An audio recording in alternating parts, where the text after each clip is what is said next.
The preacher said no. That was the plain fact of it. Delivered on a Tuesday morning in October of 1889, and it landed on Abel Crane like a stone dropped into still water, sending ripples through everything he thought was settled. He stood on the steps of Calvary Lutheran with his hat in both hands and his jaw tight, the autumn wind pulling at the collar of his good shirt, the one he'd ironed himself the night before, pressing the creases with a flat iron heated on the cook stove while his daughter slept. He was a broad man, not tall but solid, with hands that had driven fence posts and pulled calves, and once, in a desperate winter 3 years gone, dug his wife's grave in ground that was half frozen. His name was Abel Crane, and he had not asked for much in this life. He had asked for this one thing, and Reverend Hollis had looked him in the eye and said no. Abel breathed slowly through his nose.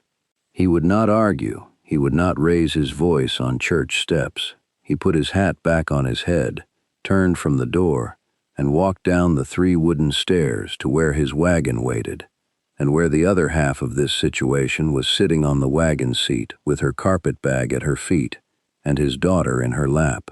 Mabel Voss had arrived on the Tuesday morning train, which meant she had been in Cedar Falls, Wyoming exactly 2 hours and 40 minutes, and already the plan had gone sideways. She was not a young woman in the way that word usually meant. She was 31, practical-faced, with dark hair pinned so firmly it looked like it had signed a contract with her skull. She held little Clara against her side with a matter-of-fact tenderness, the child leaning into her as though they had known each other for years rather than 2 hours. Clara was 5 years old and had her father's serious eyes, and she had taken to Mabel with the instant certainty that small children sometimes show about things that matter. Abel reached the wagon and looked up at Mabel. She looked back at him without flinching.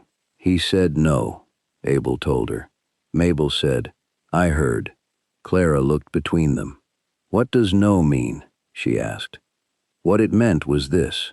Abel Crane was a widower with 80 acres of decent cattle land, a 4-room house that needed a woman's management and a man's repair in equal measure, a 5-year-old daughter who had never known a mother's full attention, and a winter coming that would be ugly.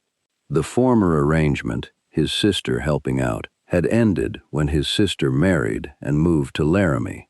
The new arrangement was supposed to be Mabel Voss, a widow herself from over in Cheyenne, who had answered his advertisement in the Wyoming Territorial Register with 3 lines of plain speech. I am 31. I can cook, manage a household, and handle hard weather. I am not looking for romance, only for a fair situation. Abel had written back with equal plainness. He'd offered her room, board, a small wage, and marriage if they suited each other, all legal and witnessed. She had agreed. He had met her at the train platform that morning with Clara at his side, and they had shaken hands like 2 people closing a business deal, which was exactly what it was. The ride to the church had been quiet but not uncomfortable. Clara had asked Mabel if her hair hurt because it was pulled so tight, and Mabel had said no. It just kept things in order. Clara had considered this and nodded as though it made perfect sense, and something small shifted between the 3 of them in that moment, quiet as a hinge oiling itself. Then they'd reached the church. Reverend Hollis was a thin man with the kind of faith that expressed itself primarily through disapproval. He had, over the years, disapproved of card playing, of women who sang too loud, of the general attitude of cattle ranchers toward Sunday services. He had known Abel's late wife, Eleanor, and he had liked her, which meant that the idea of another woman in Eleanor's house struck him as a kind of theological problem he was not prepared to sanction. He had not said this directly. What he'd said was that he could not in good conscience perform a marriage of civil convenience between parties who had known each other less than a calendar month. A waiting period was required. He suggested 3 months at minimum. Abel had said that was not practical given the season and the child and the nature of the situation, and Hollis had said he was sorry but his position stood. And so here they were, back at the wagon, with a plan that no longer held its original shape. Mabel had listened to Abel's brief account without any readable expression. Then she said, "All right, what are our options?" Abel appreciated that. He'd half expected her to demand to be put back on the train to Cheyenne. Instead, she was already thinking forward, the same way he did, which told him something. He said, "You can stay at the house. I'll sleep in the barn if that makes it proper enough for anyone who cares to count. Come spring, if Hollis still won't budge, we find another preacher." Mabel said, "What does the town think?" "The town," Abel said, "will think what it thinks regardless." Clara tugged Mabel's sleeve. "Will you stay?" she asked. Mabel looked down at her. Something moved across her face, not sentiment exactly, but recognition of something she had not expected to feel this quickly. "Yes," she said, "I'll stay." They drove back to the ranch in the cold October air, and the wagon wheels turned steadily in the dry ruts of the road, and the mountains to the west were already showing their first snow. The house was 4 rooms built sensibly, a main room with the cook stove and the table, a bedroom for Abel that he'd made clear was his alone, a smaller room that had been Clara's, and a storage room off the back that his sister had used. That storage room was now Mabel's, and while it was narrow and cold, she'd had worse. The first thing she did was hang a curtain over the single window. The second thing she did was ask where the flour was. Abel showed her. She tied on her apron. She'd brought 2 in her carpet bag and had biscuits in the oven before the sun was fully over the ridge. Clara sat at the table and watched with the focused attention of someone witnessing something important. Abel stood in the doorway a moment, watching too, though he had better pretense for looking at something else. The smell of biscuits had not been in that house for 7 months. He went outside to do chores before he could think too much about that. Mabel was, by any measure, competent. Within 3 days she had reorganized the kitchen in a way that was more sensible, mended 4 shirts without being asked, and established a routine for Clara that included washing, breakfast, a morning walk, and a rest after midday. Clara responded to routine the way sunflowers respond to light. She turned toward it and opened up. She had been difficult in the months since Abel's sister left, waking in the night and crying without being able to say why, refusing some meals and eating nothing but bread at others. Under Mabel's quiet order, she slept through Tuesday night, slept through Wednesday. Abel noticed. He did not say so directly, because he was not a man who spoke directly about things that moved him. But on Thursday he brought in extra firewood without being asked, stacking it careful and high against the back wall, enough for a week. When Mabel came out to see what he was doing, he said only, "Cold snap coming." She said, "I know. I put another blanket on Clara's bed this morning." They looked at each other across the woodpile for a moment. Then each went back to their work, and neither said anything more, but something had been said nonetheless. The town, predictably, had opinions. Mrs. Garland at the general store had heard about the church refusal and had apparently made it a personal mission to ensure no one in Cedar Falls remained uninformed. By Sunday, when Abel and Mabel and Clara appeared at services together, sitting in the 3rd pew from the front, because it was where Abel always sat, the congregation was already arranged into 2 camps. Those who thought it was a practical, sensible arrangement for a widower and a widow to share a roof for reasons of necessity, and those who thought it was a scandal. Reverend Hollis preached that Sunday on patience and propriety, and every word of it landed in the room like a pebble dropped on a drum. Abel sat straight. Mabel sat straighter. Clara sat between them, and at one point reached up without ceremony and put her small hand into Mabel's, and Mabel held it, and that was that. What Mabel had not told Abel in her 3-line reply to his advertisement was the full truth of why she needed a new situation so badly. She had been married before. She had said as much, and her husband, a man named Douglas Voss, had died of a fever 2 years prior, which was also true. What she had not said was that Douglas Voss had left behind him not just debts, but the particular kind of social ruin that follows when a man owes money to the wrong people, and his widow is left to settle accounts with her own good name as the only currency she has. She had managed. She had taken in sewing and then boarders and then worked a season at a hotel in Cheyenne, and through all of it she had kept her head up and her accounts straight, and had not asked anyone for more than she earned. But Cheyenne had grown small for her, in the way a town does when every person in it knows your worst chapter. The advertisement in the register had seemed, at first glance, like exactly the kind of arrangement that asked nothing of her but practical competence, which was the one thing she had in reliable supply. She had not accounted for Clara. She had not accounted for what it would feel like to sit at a kitchen table with a small girl who studied her with absolute seriousness, and said things like, "Your hands are cold. Do you want to borrow my mittens?" Mabel had said she was fine, thank you, and Clara had gone and gotten the mittens anyway, and set them on the table next to Mabel's coffee cup, just in case. That had been Thursday. By Friday, Mabel had sewn Clara a new hair ribbon from a strip of blue calico she'd found in the mending basket, and Clara had worn it to breakfast and announced to her father that Mabel had given her a present. Abel had looked at the ribbon, then at Mabel, and then back at his plate.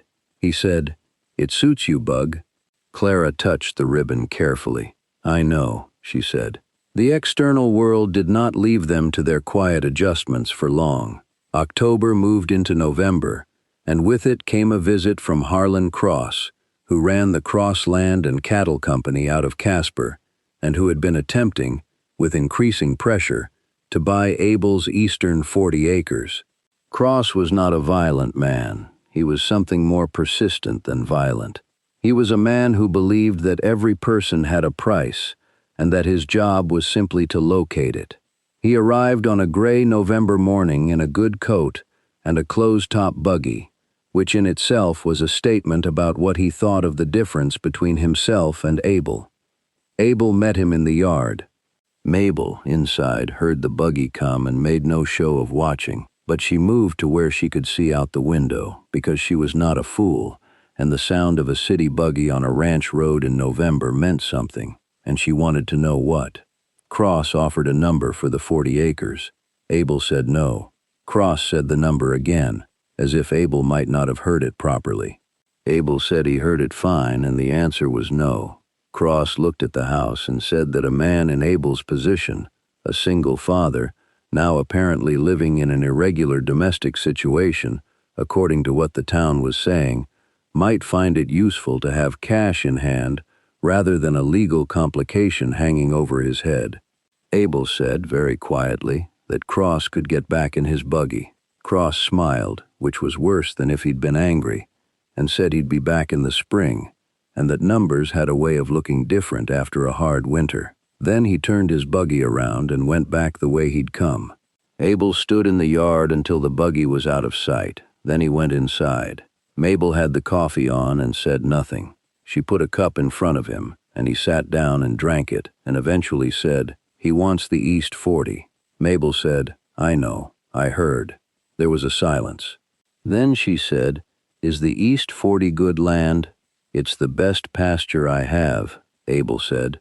"Spring grass comes up early there, good water access." Mabel said, "Then it's not for sale." Abel looked at her. She was looking at her own coffee cup. She had not said it as advice or as a question. She had said it the way you state a thing that has already been decided. He didn't know what to make of her sometimes. He was finding that he didn't mind not knowing.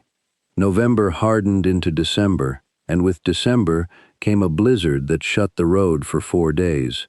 They were reduced to the house, the barn, and the 40 yards between them, which Abel walked 6 times a day to tend the cattle.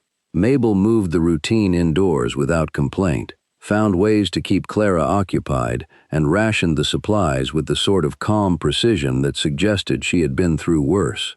On the second day of the storm, she boiled a pot of soup bones she'd been saving, and made a broth so rich it fogged the windows, and they ate it with bread she'd stretched from the last of the flour, and it was enough, more than enough. On the third night, Clara woke crying, and Abel heard it and was already at the door of his room when he heard Mabel's lighter step cross the floor first. He stood still in the dark, listening. He heard Mabel's voice, low and steady, saying something he couldn't make out. Then Clara's breathing slowed. Then silence. He went back to bed and lay awake for a while, looking at the ceiling, feeling something he did not have a clean name for. It was not grief. It was adjacent to grief. That particular ache that comes not from losing something, but from seeing clearly what has been missing. On the fourth day, the storm broke and the world was white and still and enormous, and Abel dug out the path to the barn with Mabel beside him, because she had simply appeared in the yard with the second shovel and begun digging. He hadn't asked her to. He hadn't said a word. She'd just come. They worked for 2 hours in the cold and the snow, and when they were done, she was flushed and breathing hard, and she looked, for the first time since she'd arrived, like a person who was not entirely in control of her own expression, like a person who was something close to happy. Abel said, "You don't have to do that. The heavy work is mine." Mabel pushed a strand of hair back from her face. "I know I don't have to," she said. Clara watched them from the window, her breath making a circle on the cold glass. That evening, after supper, Abel went out to the barn and brought back a length of wood he'd been shaping on spare evenings. He set it on the table in front of Mabel. It was a chair, not a finished chair. He still had the seat to plane and 2 rungs to fit, but unmistakably a chair, and it was clearly sized for the spot at the table that she used.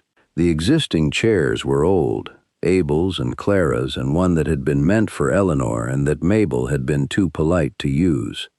She'd been eating standing up at the stove some evenings, saying she preferred it. He'd noticed. He always noticed, even when he seemed not to. She looked at the unfinished chair. "You made that," she said. "Making it," he said. "Not done yet." "For me?" he said. "You don't have a chair." She looked at it for a long moment. Then she looked at him. "Thank you, Abel," she said, and it was the first time she'd said his name directly, and they both heard the small weight of it. Reverend Hollis arrived on a Thursday in January, which no one had expected. He came in his own wagon through snow that was still deep at the sides of the road, which told Abel something about the seriousness of the mission. Abel met him at the door.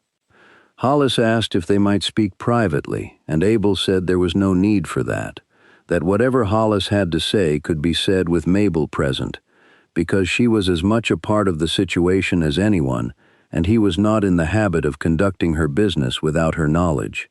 Hollis seemed to find this irritating, which meant it was probably the right decision.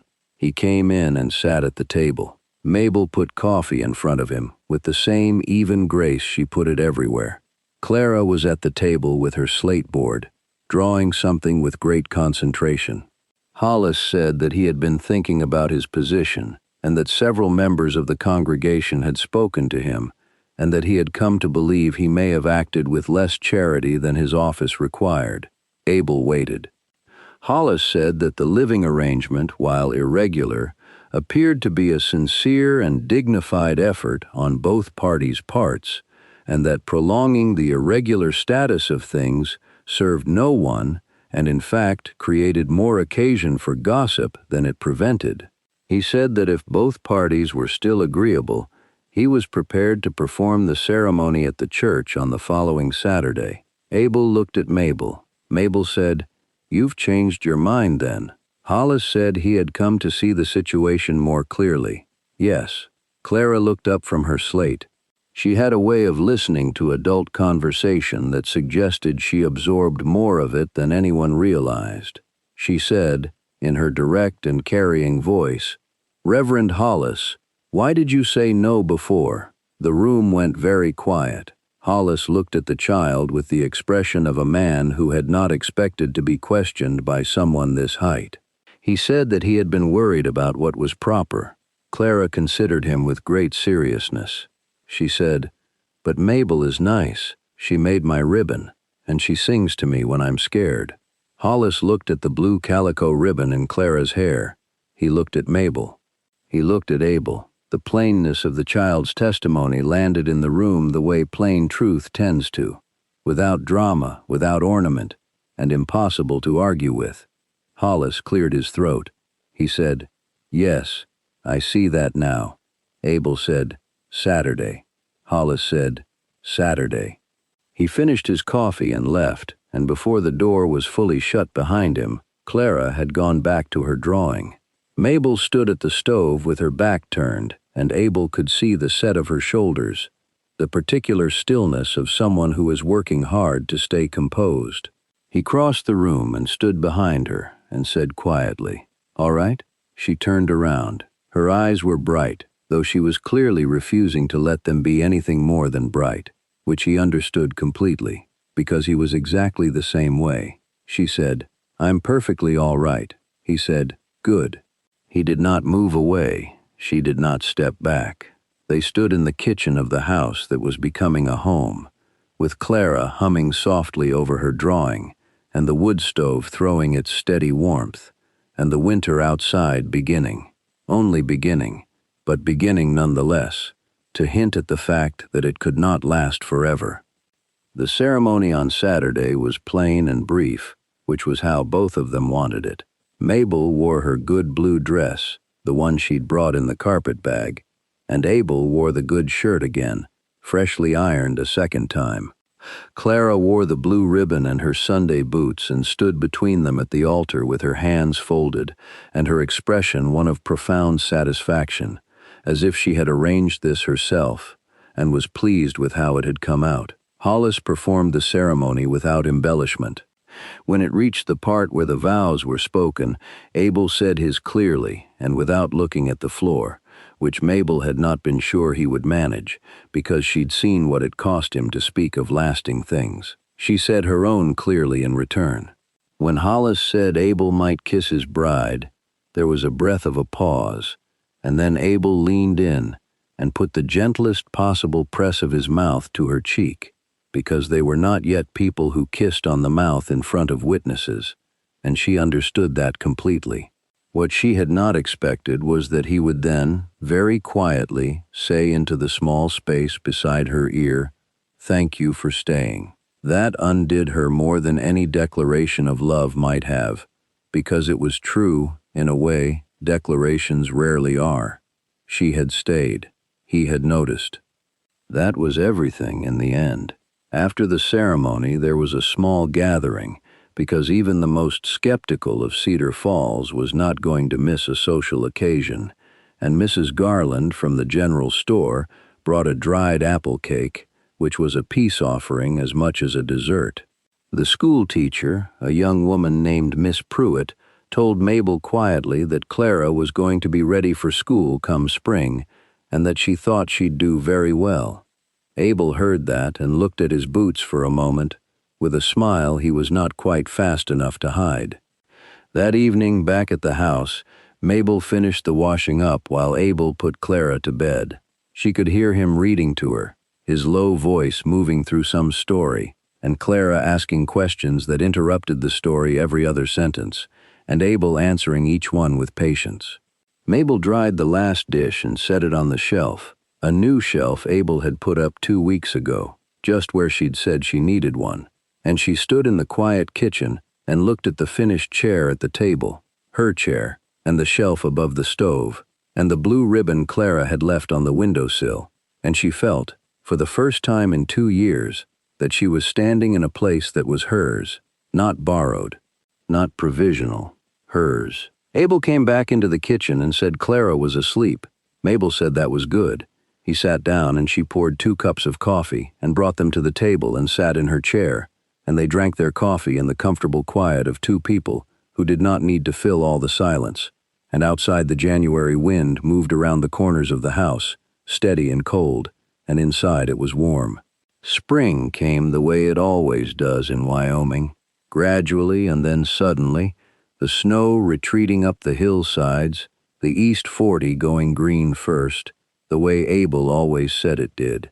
Harlan Cross came back in April as he'd promised.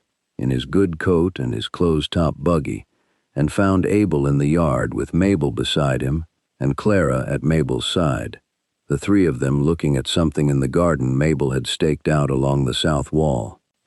Cross made his offer again, and Abel said no again. And this time he said it with the quiet ease of a man who knew exactly what he was standing on and was not interested in discussing it further. Cross looked at the three of them, the man, the woman, the child, the house with its new shelf visible through the window, the garden stakes in the ground, and he seemed to understand that the calculation he'd made in the fall had been based on a situation that no longer existed. He turned his buggy around and did not come back. The East 40 stayed green all summer.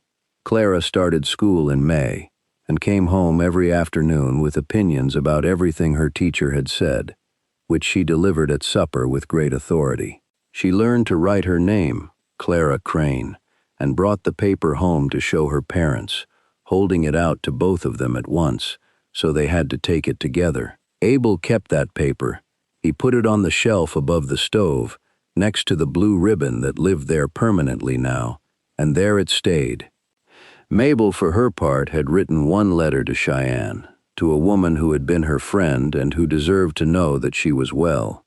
In the letter she said she was married, that the man was decent and the child was extraordinary, and that she was, against all of her prior calculations, content. She had crossed out content and written happy, and then let it stand.